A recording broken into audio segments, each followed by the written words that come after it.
বৃষ্টির এই সিজনে প্রতিদিনই ঘুম থেকে উঠে বৃষ্টি দেখতে হয়, মেঘলা আকাশ দেখতে হয়। এখন মনে হয় বৃষ্টি আর মেঘলা আকাশ দেখতে দেখতে ভালোই লাগছে না, মনে হচ্ছে কবে যে একটা রোদ ঝলমলে দিন দেখবো আর ঘরে যত কাপড় চোপড় আছে সবগুলো একসাথে ধুয়ে দিব। খুব সুন্দর রোদের তাপে শুকিয়ে যাবে, সেগুলো ভাঁজ করতে কতই না ভালো লাগবে।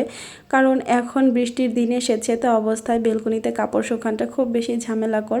আমার যেহেতু ছোট বাচ্চার ঘর, আমার কিন্তু কাপড় চোপড় সবসময় থাকে, আর এই কাপড় শুকানোটা আমার সব থেকে বড় মুশকিলের হয়ে গিয়েছে। এখন ঘরের মধ্যে রশি টাঙিয়ে কাপড় শুকানো আমার একদম পছন্দ না, সেই কাজটা আমি কখনোই করি না। আর এই কারণেই কিন্তু আমার আরও বেশি কষ্ট হয়। তো যাই হোক, এখানে কিন্তু সকাল সকাল মেঘলা আকাশ দেখে আমি রান্না করতে চলে এসেছি। যদিও সকালে বৃষ্টি হচ্ছিল না, রাতে কিন্তু বৃষ্টি হয়েছে। তবে আমি রান্না শুরু করার পর কিছুক্ষণের মধ্যেই না আবার ঝুমঝুম বৃষ্টি শুরু হয়ে গিয়েছিল। সকালবেলা ঘুম থেকে ওঠার পর প্রতিটা গৃহিণীর একই কাজ, রান্না করা। আমাদের তো অনেক বেশি ব্যস্ততায় আর তাড়াহুড়ার উপরে থাকতে হয়, অনেক তাড়াহুড়া করে রান্নাবাড়াগুলো কমপ্লিট করতে হয়। আজকে খুব বেশি রান্নার ঝামেলা করব না, আমি সবসময় আসলে খুব সিম্পল রান্নাবাড়াই করি, সেটা দিয়েই কভার করার চেষ্টা করি। যেহেতু রাতে আবার টুকটাক কিছু করতে হয়, সকাল আর দুপুরের জন্য আমি অল্প স্বল্পই করি, খুব বেশি একটা ঝামেলা করতে পারি না, কারণ রোজাকে নিয়ে আবার মাদের সাথে যেতে হয়। বর্তমানে তো রোজার প্রথম সাময়িক পরীক্ষা চলছে, তো এই কারণে আরও একটু তাড়াহুড়া। আজকে রান্না করব ট্যাংরা মাছ। এই মাছটা আবার আমার ফ্রিজে কেটে রাখা ছিল না। যেই দিন বেশি তাড়াহুড়া থাকে সেই দিন না কাজের চাপটাও একটু বেশি পরিমাণ থাকে। এই মাছগুলো কাটতে এখন একটু এক্সট্রা ঝামেলা হবে। যদিও ছাই দিয়ে মাছ কাটতে আমার খুব বেশি একটা সময় লাগে না, আমি খুব দ্রুতই করে নিতে পারি। তারপরেও যতটুকু সময় লাগবে অতটুকুই তো এক্সট্রা, তাই না? যদি এই মাছটা কাটা থাকতো তাহলে কিন্তু সেই সময়টা আমি অন্য কাজ করতে পারতাম, বা আমার রান্নাটা আর একটু তাড়াতাড়ি হতো। যাই হোক, কিছুই করার নেই, সকল পরিস্থিতিতে মানিয়ে নিতে হবে, এটাই হচ্ছে মেয়েদের জীবন। আজকের মাছটা আমি একটু হাতে মাখিয়েই রান্না করব। ছোট মাছ আলু দিয়ে হাতে মাখিয়ে রান্না করলে এটার অন্যরকম একটা স্মেল আসে, আর এটা আমার কাছে খেতে মোটামুটি বেশ ভালোই লাগে। যদি শেষের দিকে একটু ধনেপাতা দেওয়া যায় তাহলে আরও বেশি ভালো লাগে। তবে আমার বাসাতে ধনেপাতা নেই, ধনেপাতা ছাড়াই আজকে রান্না করব। তারপরেও কিন্তু রান্নাটা বেশ মজাই হয়েছিল, আমার কাছে ভালো লাগে আর কি। কিন্তু বেশিরভাগ জিনিসটাই হচ্ছে কষিয়ে রান্না করি, তবে এই ছোট মাছের ক্ষেত্রে একটু হাতে মাখিয়ে রান্না করি। এখানে আমি আলুর মধ্যে মাছ দিয়ে দিয়েছিলাম, এরপর পেঁয়াজ কুচি, এরপর একটু আদা রসুনের পেস্ট দিয়ে আমি হলুদের গুঁড়ো, মরিচের গুঁড়ো, ধনিয়ার গুঁড়ো, স্বাদ মতো লবণ আর হচ্ছে বেশ কিছুটা পরিমাণ তেল দিয়ে ভালো করে মাখিয়ে নিব। বেশ কিছুটা সময় ধরে আমি খুব ভালো করে মাখিয়ে নিব। মাখানোটা যদি ভালো হয় তাহলে কিন্তু এই হাতে মাখানো রান্নার তরকারিটাও বেশ মজা হয়। মাখানো ভালো না হলে কিন্তু টেস্ট খুব একটা বেশি ভালো আসে না। এরপর আমি পরিমাণ মতো পানি দিয়ে বসিয়ে দিব। যেহেতু আলুর তরকারি, বেশ কিছুটা পানি দিব, কারণ রান্না হওয়ার পর ঝোলটা কিন্তু বেশ কিছুটা টেনে নেয়। এদিক থেকে আমাদের পছন্দের আরও একটা জিনিস রান্না করছিলাম, সেটা হচ্ছে ভাত ভাজি। তো আজকে ডিম ছাড়াই করব, কারণ আমার মেয়েটা ডিম দিলে খুব একটা বেশি পছন্দ করে না, এ কারণে ডিম ছাড়াই করছি। গতদিন রাতে হচ্ছে সন্ধ্যার নাস্তায় সিঙ্গারা বানানো হয়েছিল, আর সেটা সবাই দেখা গেছে পেট ভরে খাওয়ার পর ভাত খুব একটা বেশি খাওয়া হয়নি, এ কারণে ভাতটা কিন্তু রয়ে গিয়েছে। আর যেহেতু আমি রাতেই রান্না করেছিলাম, মানে সন্ধ্যার কিছুক্ষণ আগে বিকালের দিকে রান্না করেছিলাম ভাতটা, এই কারণে ভাতটা কিন্তু বেশ ভালোই আছে। আর ভাতটা আমি ভাজি করে নিচ্ছি। এই ভাত ভাজিটা আমার আর আমার বড় মেয়ের ভীষণ রকমের পছন্দ।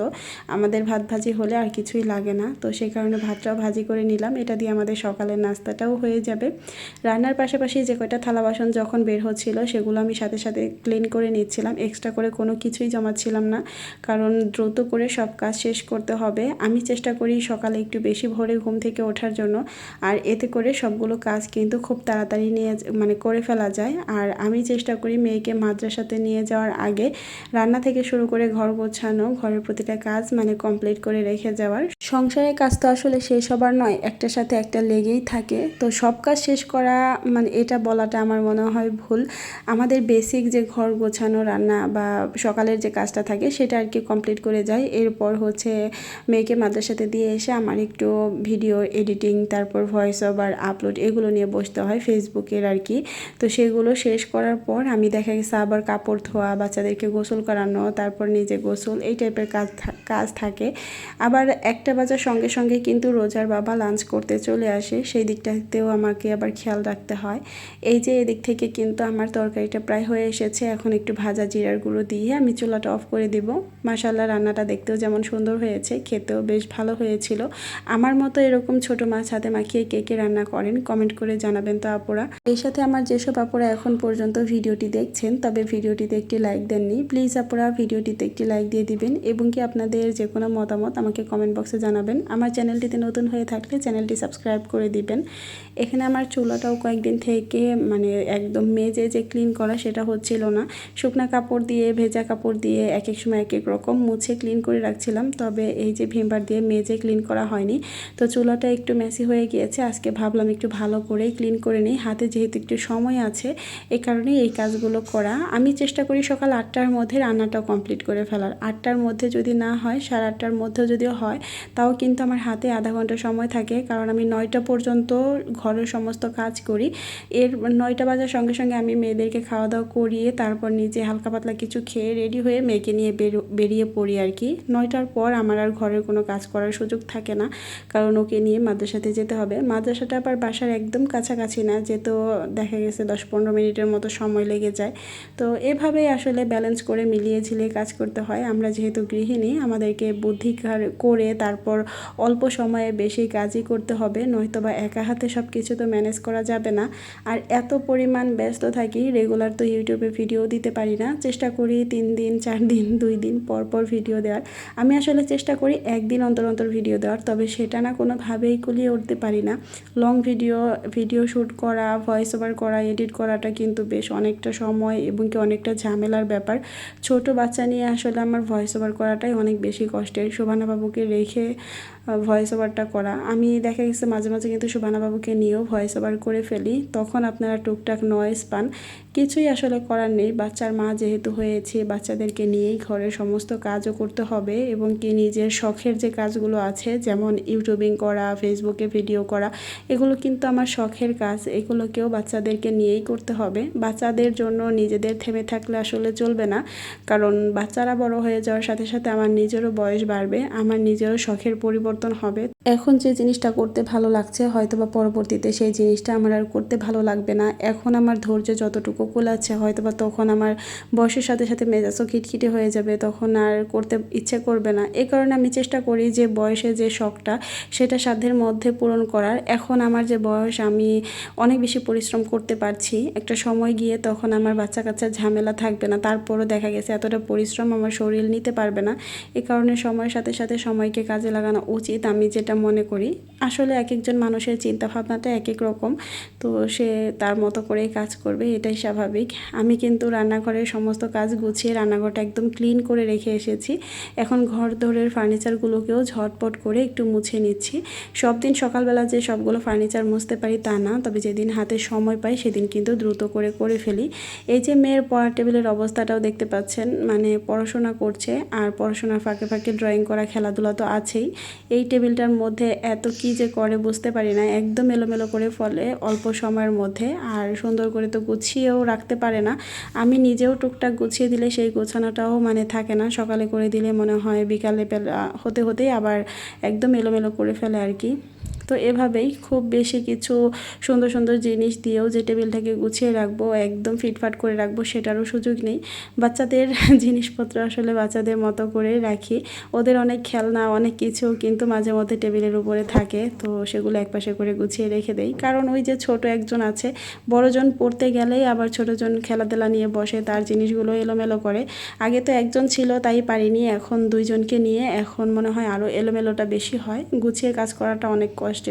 চেষ্টা করি 2 বেলা নিয়ম করে ঘরটাকে গোছানো, আর টুকটাক জিনিসপত্র গোছগাছ তো সারাদিনই থাকে, সেগুলো তো আসলে মানে বলে শেষ করা যাবে না। এই যে সেলাই মেশিনের উপরটাও যত গুছিয়ে রাখি ততই মনে হয় এলোমেলো হয়ে যায়, আবার হালকা পাতলা ধুলাও পড়ে, সেগুলো একটু মুছে ক্লিন করে নিচ্ছি। আজকে চেষ্টা করেছি বাসার বেশিরভাগ ফার্নিচারগুলোই একদম ক্লিন করে নেওয়ার, সব তো আসলে করা সম্ভব না, তবে বেশিরভাগগুলোই ক্লিন করে নিয়েছি। এরপর রোজার বাবার বিছানাটাও সুন্দর করে গুছিয়ে নিয়েছি। এখন হচ্ছে আমার ড্রয়িং রুমটা গোছানো বাকি আছে। ড্রয়িং রুমটা গুছিয়ে নেওয়ার পর পুরো বাসাটা ঝাড়ু দিয়ে দিলেই কিন্তু আমার মোটামুটি গোছগাছের কাজ শেষ হয়ে যাবে। আর এত কাজ আমি যে কি পরিমাণ দড়ির উপরে করছিলাম মানে বলে শেষ করা যাবে না। অনেকে হয়তো বা এই কাজগুলো করতে করতে দুপুর বানিয়ে ফেলে, তবে আমি সকাল 9টার মধ্যেই সব কাজ শেষ করে নিচ্ছি, তো বুঝতেই পারছেন কতটুকু তাড়াহুড়া করে কাজগুলো করতে হচ্ছিল। আর আমি কিন্তু বেশ অনেকটা ভোরেই ঘুম থেকে উঠি, এই কারণে কাজগুলো আর একটু তাড়াতাড়ি করে নিতে পারি। তবে যেদিন একটু দেরি হয়ে যায় বাচ্চাদের বাচ্চাদেরকে বিছানায় রেখে তো আসলে সব দিন একরকমভাবে ওঠা যায় না। শোভানা বাবু যেহেতু বেস্ট ফিডিং করে, তো মাঝে মাঝে আমি সজাগ হলেও দেখা গেছে উঠে আসতে একটু দেরি হয়। তো সেই দিন দেখা গেছে আর সব এত কিছু টিপটপ করতে পারি না, ফার্নিচারগুলো ক্লিন করা বাকি থাকে, শুধু বিছানাপত্র গুছিয়ে ঘর দোর ঝাড়ু দিয়ে ফেলি আর কি। এই যে এই কোণাটা আছে, এই কোণাটার মধ্যে রোজার হচ্ছে খেলার গাড়ি, তারপর হচ্ছে মুড়া, আবার ছোট একটা চেয়ারও আছে, সব কিছু এনে রোজার বাবা রেখে দিয়েছে। আমি 2-3 দিনের মতো হচ্ছে এই পাশটা সুন্দর করে গুছানো হয়নি, আর এতেই দেখেন অবস্থাটা কি পরিমাণ খারাপ হয়ে গিয়েছে। বিশেষ করে শোভানা বাবু এই সাইকেলটা দিয়ে খেলা করতে গিয়ে ব্যথা পাবে এরকম একটা চিন্তা করেই মূলত রোজার বাবা এগুলো সব কিছু সরিয়ে রাখে। তবে আমার কথা যে চোখে চোখে রাখবো, ব্যথা পাবে চিন্তা করে খেলতে যদি না দেই তাহলে খেলবে কখন? তো এই কারণে আমি সবসময় বের করে রাখি। তবে তার চোখে পড়ার সঙ্গে সঙ্গে সে হচ্ছে এখানে এনে রেখে দিবে, কারণ এই কর্নারটাতে রাখলে শোভানা বাবু এগুলো আর বের করতে পারে না।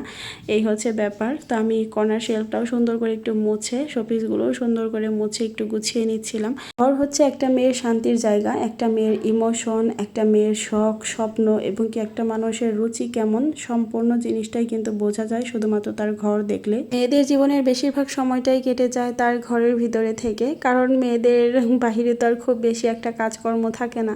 এ কারণে ঘরে তার সব থেকে শান্তির জায়গা, আর ঘরটাকেই হচ্ছে সে তার মনের মতো করে গুছিয়ে রাখে। আমিও চেষ্টা করি আমার সাধ্য অনুযায়ী ঘরটাকে পরিপাটি করে রাখতে। আমার এই ছোট্ট ঘরটাও আপনারা অনেক বেশি পছন্দ করেন, অনেক ভালোবাসা দিয়েছেন, এ কারণেই অনেক বেশি ভালো লাগে আপনাদের সাথে আমার ডেইলি ব্লগগুলো শেয়ার করতে।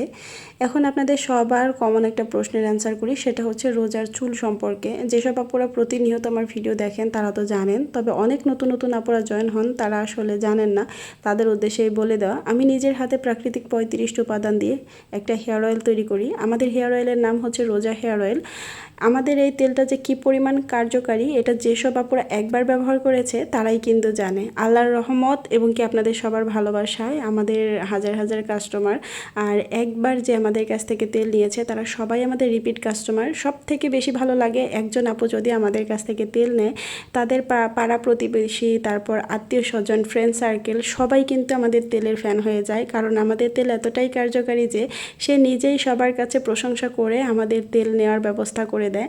আসলে ভালো প্রোডাক্টের মার্কেটিং কিন্তু ঘুরে ঘুরে আপনারা তো করতে হবে না, আপনার তেল যার ঘরে যাবে তাকে দিয়েই কিন্তু সে নিজেই মার্কেটিংটা করে নেবে। এটাই হচ্ছে ভালো প্রোডাক্টের গুণাগুণ। যেসব আপুরা বাচ্চাদের চুল বড় করতে চাচ্ছেন এবং কি নিজেদের চুলও বড় করতে চাচ্ছেন, তারা চোখ বন্ধ করে একবার হলেও আমাদের রোজা হেয়ার অয়েলটি ব্যবহার করে দেখবেন। আমাদের এই তেল আপনাদের চুল পড়া বন্ধ করবে, নতুন চুল গজাবে, চুল অনেক দ্রুত লম্বা করবে, চুলের খুশকি দূর করবে, সেই সাথে চুল অনেক বেশি সফট, শাইনি, সিল্কি করবে। এই যে স্ক্রিনে দেওয়া ইমো হোয়াটসঅ্যাপ নাম্বারে যোগাযোগ করে আপনারা অর্ডারটি কনফার্ম করতে পারবেন। এছাড়া সরাসরি কল করেও কিন্তু অর্ডারটি কনফার্ম করতে পারবেন। আর সবাই কিন্তু রোজার চুল দেখে মাশাআল্লাহ বলবেন। আমাদের প্রতি বোতলে কিন্তু 250 ml হেয়ার অয়েল থাকে এবং কি 2টা বোতল একসাথে নিলে একটা বিশেষ ডিসকাউন্টও থাকে। যেসব আপুরা কমেন্ট বক্সে এসে প্রাইস জিজ্ঞেস করেন তাদের উদ্দেশ্যে বলছি, আপনারা প্রাইস থেকে শুরু করে বিস্তারিত সব কিছু জানার জন্য স্ক্রিনে দেওয়া নাম্বারে যোগাযোগ করবেন। আসলে কমেন্টে বা ভিডিওতে ওইভাবে দামটা বলা যায় না, এ কারণে কিন্তু বলতে পারছি না। সবাই ভালো থাকবেন, আল্লাহ হাফেজ।